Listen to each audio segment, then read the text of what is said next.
Kung sa'yo ngalan sa mga hardware kuya sa Mantikaw?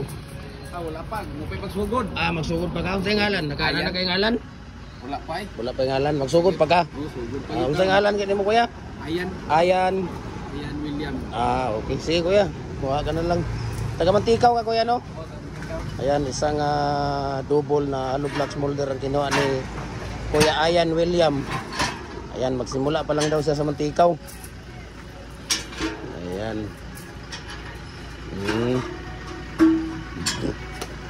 So galing pa sila ni Kuya ng Mantikaw. Pumunta rito para bilhin nila yung molder natin.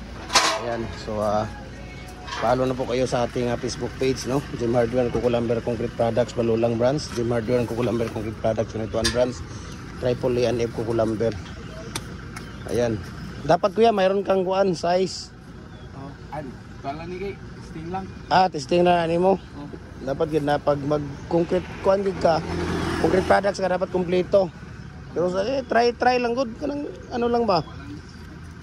Testing lang ba? Testing lang. Pag mag-click, okay, di ba? Sige kuya, thank you ha.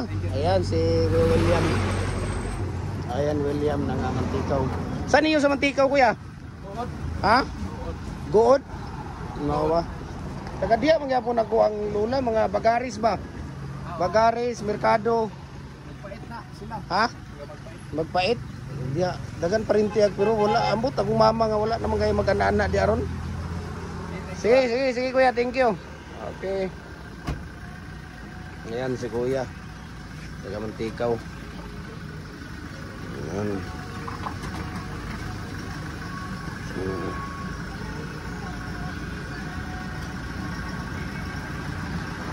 Ayan.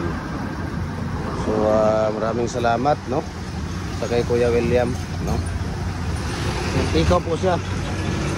Mantikaw, Misamis Oriental, no? Pumunta siya rito para bilhin yung molder natin na commercial. Ayan. So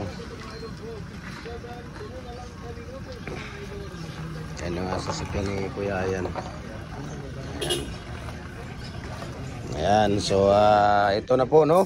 Ayan. So nabakante na naman yung ating isa dyan. So commercial, standard 4, 5, and 6, decorative, hollow blocks molder. Ayan, dami nating mga decorative natin. So maraming salamat. And God bless po sa ating lahat. Ayan.